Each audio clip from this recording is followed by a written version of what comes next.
how ants were used to stitch wounds in history, a practice so strange it blurred the line between survival and science. They didn't have scalpels or sterile thread, just the jungle, wounds, and ants.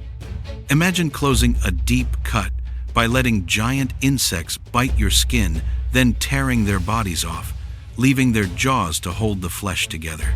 It sounds horrifying, yet it worked. Long before sterile hospitals and modern stitches, ancient healers in Africa, India, and South America discovered something astonishing. Ant mandibles could close wounds almost as well as sutures. These ants, known for their razor-sharp jaws, were guided to bite the skin's edges together. Then their bodies were removed, leaving their jaws locked like natural clips. The reason this worked lies in nature's engineering. Certain ants, like the African army ant Dorellus, or leaf-cutting ants, Atta, evolved jaws that snap shut with incredible force. Once they bite, they stay locked even after death.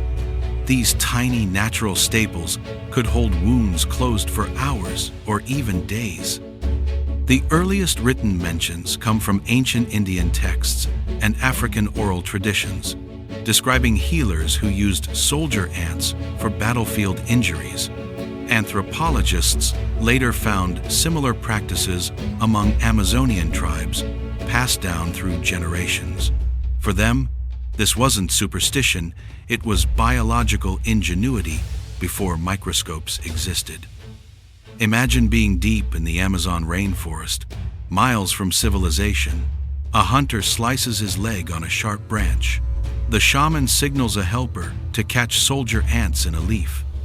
One by one, the ants are placed on the wound they bite, lock, and their bodies are flicked away. The man doesn't scream, he just watches nature heal him.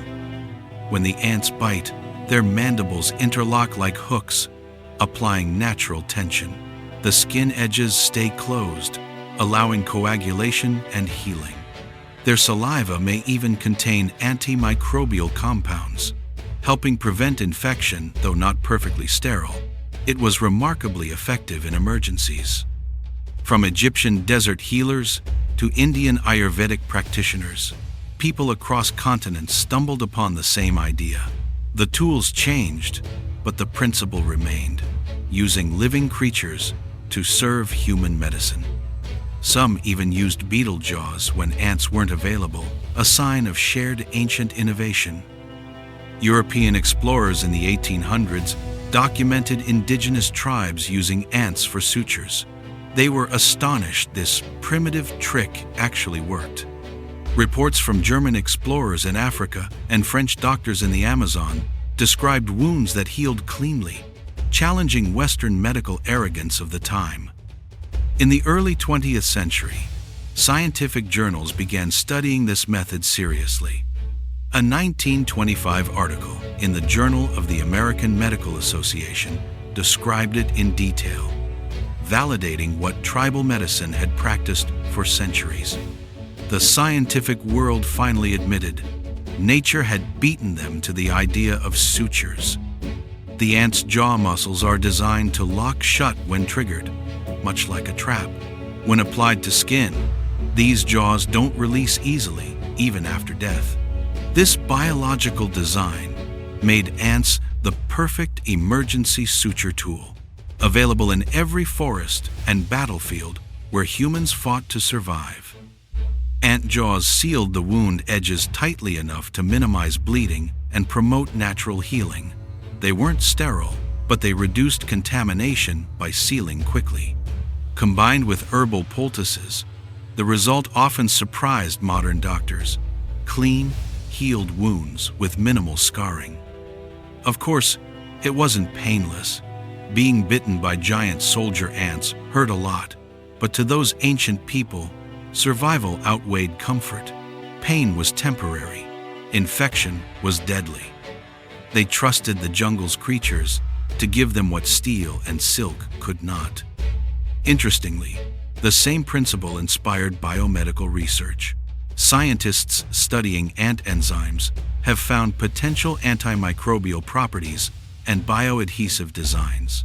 Today, biotech labs explore synthetic biojaws modeled after ant mandibles, proof that ancient wisdom keeps influencing modern science.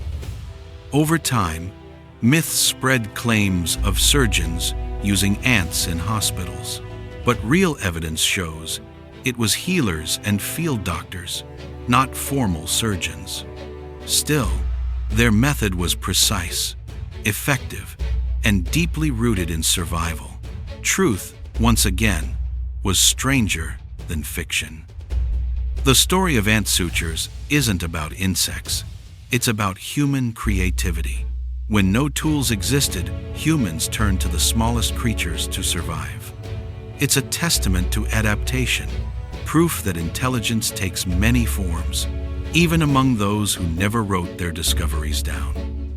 Today, you can find preserved examples of these ants and historical documentation in natural history museums and medical archives. The exhibits remind visitors that surgery didn't begin in sterile rooms, it began in the dirt, guided by observation and necessity. Modern doctors study these practices to understand biomechanics and cultural resilience. Each example blurs the line between biology and engineering.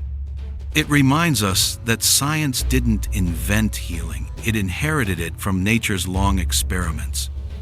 Though rarely practiced now, the knowledge survives among a few indigenous groups. Some still demonstrate it as part of cultural heritage. For them, it's not primitive, it's proof that nature's smallest warriors once saved human lives. Next time you see an ant trail, remember they once served as surgeons.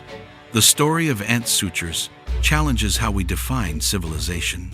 Maybe progress isn't about replacing nature, but listening to it.